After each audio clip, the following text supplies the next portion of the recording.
구약의 어떤 이들의 기도이죠. 특별히 다윗의 기도가 시편에 많이 실려 있습니다.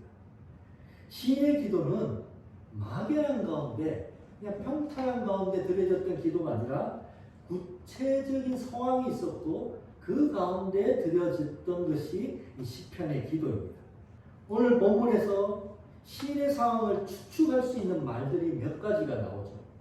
우리가 10절을 보게 되면 죽음의 세력, 이 죽음의 세력, 죽음의 세상이라는 말이 두 번에 걸쳐서 반복되어 표현되어 있습니다. 그리고 생명을 삼키려 한다는 표현이 나오고 있는 걸 볼 때 시인은 어떤 이유 때문에 아니면 어떤 대상 때문에 생명이 위협을 받고 있는 상황 가운데 놓여져 있었다는 것이죠. 그래서 시인은 9절에 나오듯이 두려워 떨었다라고 얘기합니다. 시인은 반복해서 기쁨이라는 단어를 언급하고 있는데 이것은 자신에게 닥친 이 생사의 위협 때문에 삶 가운데 슬픔과 고통 가운데 기쁨이 없었다라는 것을 반증해서 보여주고 있는 것이죠. 우리도 코로나 때문에 기쁨이 사라지고 또 웃음이 점점 없어져 가죠. 코로나 블루라는 말이 이 우울이 우리 모든 사람들에게 동일하게 우울로 나타나고도 있습니다. 모두가 어서 빨리 이 코로나가 끝나서 기쁨을 회복하고 행복이 다시금 우리 가운데 주어지면 좋겠다라고 전 지구에 있는 모든 인류가 말하고 있는 것이죠. 시인도 동일했습니다. 큰 위기와 시련 속에서 죽을 것 같았고 매 순간 두려워 떨었고 미래가 보장되지 않는 그 불안 때문에 어찌할 바를 몰랐던 것 같습니다. 하루라도 빨리 이런 상황에서 벗어나서 기쁨과 행복이 주어지면 좋겠다라고 그 마음으로 매일매일 살아갔던 것 같습니다. 그런데 이 시인은 위기 속에서 이러한 위협 속에서 죽음의 공포 가운데서 하나님이 함께 하시지 않는 것 같은 하나님의 구제, 하나님의 침묵을 경험하는 것이 더 고통스러웠던 거죠. 위협과 위기가 닥쳐오지만은 하나님이 침묵을 지키고 아무런 도움을 주지 않을 때 무엇을 하게 될까요? 오늘 본문에 있는 시인처럼 다른 신을 찾게 됩니다. 나를 보호하고 지켜줄 다른 신, 나의 미래를 보장해줄 다른 신, 나의 안전을 확보해줄 다른 신, 나를 지켜서 기쁨과 행복을 줄 수 있는 그 신에게 달려가게 되죠. 내 안전과 나의 미래를 보장해주고 기쁨과 행복을 줄 그 다른 신에게 제사드리고 싶은 마음이 일어나는 것입니다. 하나님이 나를 지켜주시지 않으시니까 나를 지켜줄 그 무언가를 붙잡고 싶어지는 것입니다. 다른 많은 이들이 이 같은 위기 상황 가운데서 흔들렸고 실제로 다른 신에게 제사를 드렸고 다른 신을 의지하기 시작했습니다. 그 다른 신이 다른 종교나 우상이 아닐지 몰라도 직접적으로 도움을 줄 수 있는 그 해결책을 찾게 되는 것이죠. 시인도 이 유혹에 강하게 흔들렸습니다. 다른 이들처럼 자신의 안전과 미래를 보장해 줄 수 있는 신을 의지하고 싶은 그 욕구로 시인의 마음이 흔들렸던 거예요. 그런데 그 유혹을 시인이 이겼어요. 시인은 어떻게 그 유혹을 이길 수 있었을까요? 먼저는 시인은 하나님이 어떠하신 분이신지를 떠올렸습니다. 지금까지 자신이 고백하고 믿었던 하나님을 다시금 생각하고 기억하고 떠올린 것이죠. 시인이 떠올렸던 그 하나님이 어떠한 분이시라고 오늘 본문에 얘기하고 있습니다.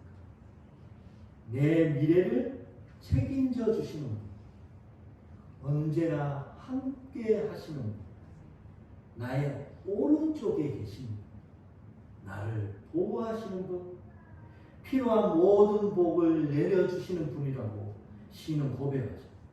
하나님만이 내 미래와 안전을 보장해 주실 수 있는 유일한 보호자 되신다는 것을 시인은 다시금 붙잡았던 것입니다. 전 시인의 이 표현 중에서 특별히 내 오른쪽에 함께 하시는 분이라는 이 표현이 너무도 좋았습니다. 오른쪽은 우리가 주로 힘을 쓰는 곳이죠. 하나님이 내 오른쪽에 계셔서 적들을 물리치시고 나를 보호하여 주신다는 것입니다. 삶의 위기와 고난 속에서 하나님이 내 오른쪽에 계셔서 위기와 고난을 헤쳐나갈 수 있도록 도와주신다는 것이죠. 하나님이 내 오른쪽에 계시다. 또 시인은 자신이 하나님께 누구인지를 깨달았습니다. 그는 자신이 하나님께 존귀한 자이고 주님의 거룩한 자라는 것을 알게 된 것입니다. 하나님이 나를 존귀한 자로 여기고 나를 거룩한 자로 여기신다면 그 하나님이 나를 보호하여 주시지 않을 리가 없다는 것입니다. 반드시 나를 지키고 보호하여 주실 것이라는 것을 시인은 확고하게 붙잡았던 것입니다. 우리 그리스도인들은 예수 그리스도 안에서 주의 은혜 가운데 선택을 받은 자들입니다. 하나님은 그리스도 안에서 우리를 택하시고 하나님의 사랑받는 자녀로 우리를 삼으셨죠. 하나님 우리를 존귀한 자로 그의 거룩한 자로 여기시기 때문에 우리를 지금 붙잡고 확실하게 도와주십니다. 로마서 8장에서 사도 바울은 하나님이 우리를 위하신다면 누가 우리를 이용할 수 있을까? 이 천지를 만드신 분, 이 세상을 지금도 운행하시는 분, 언젠가 다시 오셔서 이 세상을 새롭게 하실 그분이 우리를 위하신다면 그 누가 우리를 이용할 수 있겠느냐? 하나님은 사랑받는 자들에게 하나님은 우리에게 일하는 모든 것을 합력하여 선을 이루고 계시는 분이시라는 것입니다. 이것을 붙잡는 자들이 바로 그리스도인인 것이죠. 합력하여 선을 이룬다는 말이 무슨 뜻인지 어느 날 기도하고 있는데 이 내용이 좀 더 깊이 깨달아졌습니다. 우리는 어려운 일이 생기면 왜 하나님이 나에게 이런 일을 일으키게 하셨는지 우리는 하나님께 묻기도 합니다. 또 누군가를 원망하게 되기도 하고 또 나를 자책하기도 하죠. 근데 세상에 일어나는 많은 시련의 이유를 알고는 싶지만 그 이유가 찾아지지 않습니다. 어떤 한 가지 이유 때문이라고 할 수 없는 복합적이고 총체적으로 쌓여있던 그 악이 어느 순간에 일어나게 되는 것이죠. 원인과 이유를 알 수 없는 수많은 고통스러운 일들이 갑자기 닥쳐오는 것이 우리들이 살아가는 인생이고 이 세상인 것이죠.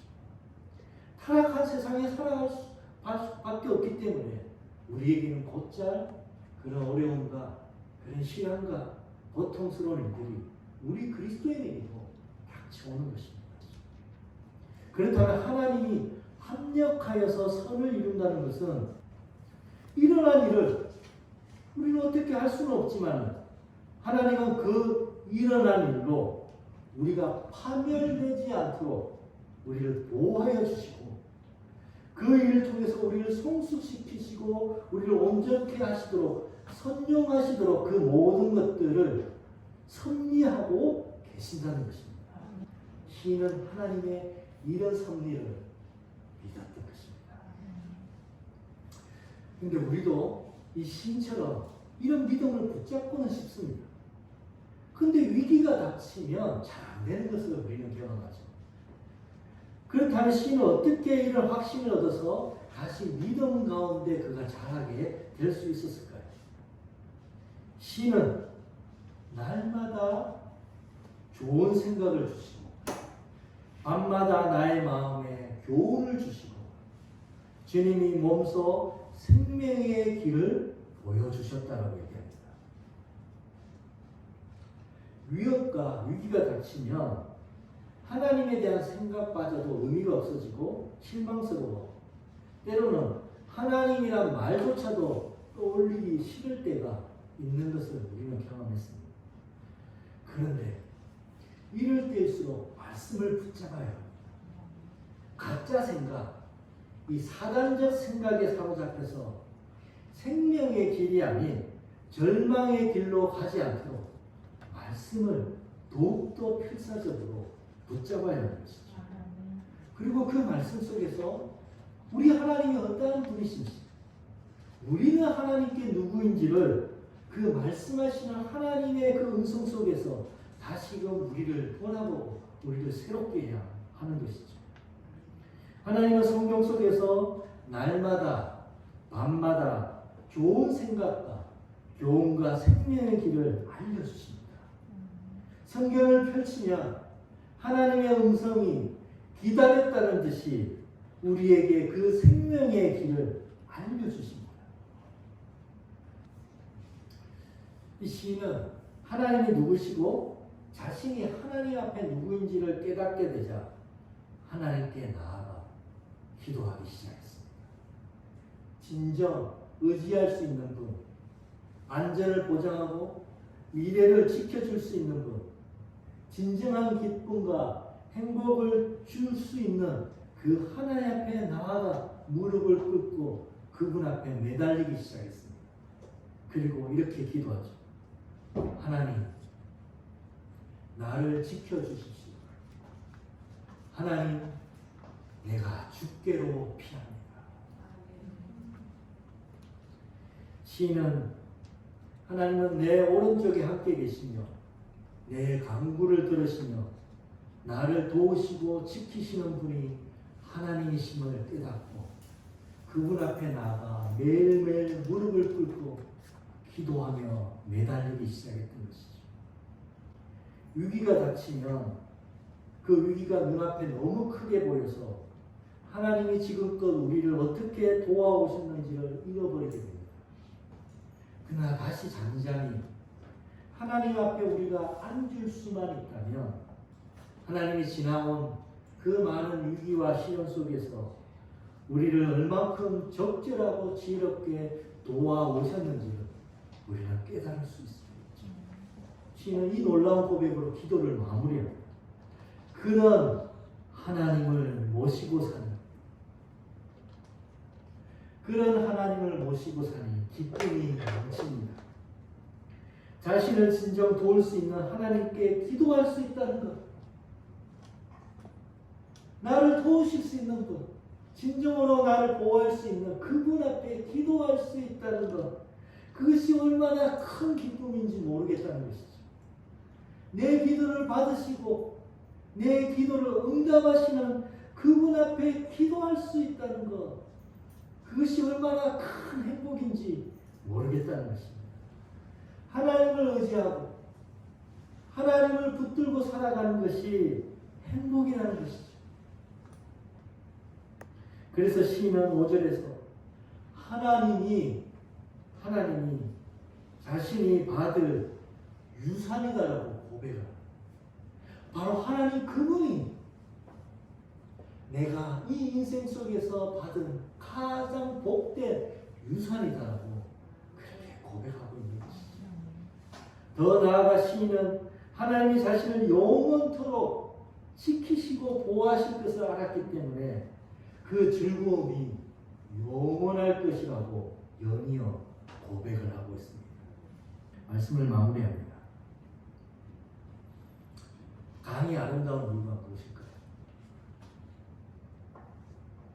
강이 일직선으로 쭉 뻗어 있다면 강은 평범할 것입니다. 강은 방해물을 만나 되돌아가고 굽이쳐 흐르기에 아름다운 것이죠. 우리 인생도 말할 수 없는 많은 시련과 역병을 만나면서 되돌아가기도 하고 예상치 못한 굽은 길로 가기도 합니다. 그렇게 우리 인생은 구불구불 살아가는 것이죠.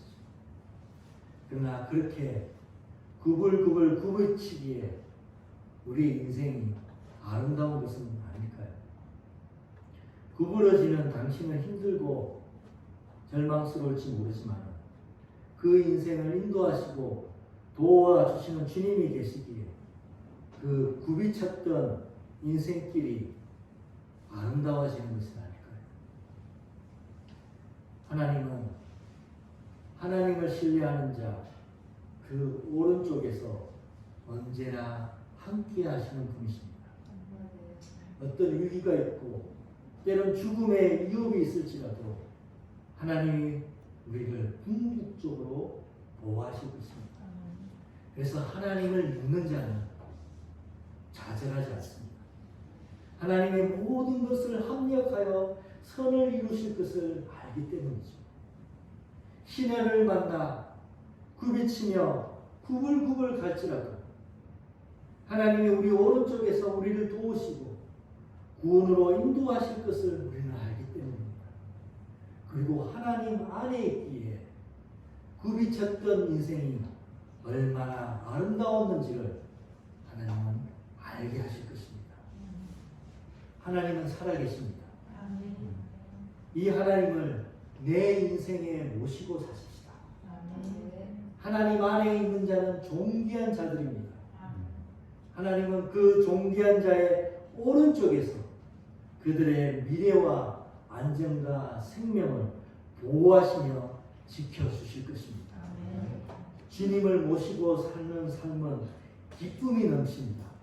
그리고 이 기쁨이 영원토록 이어질 것입니다. 아멘.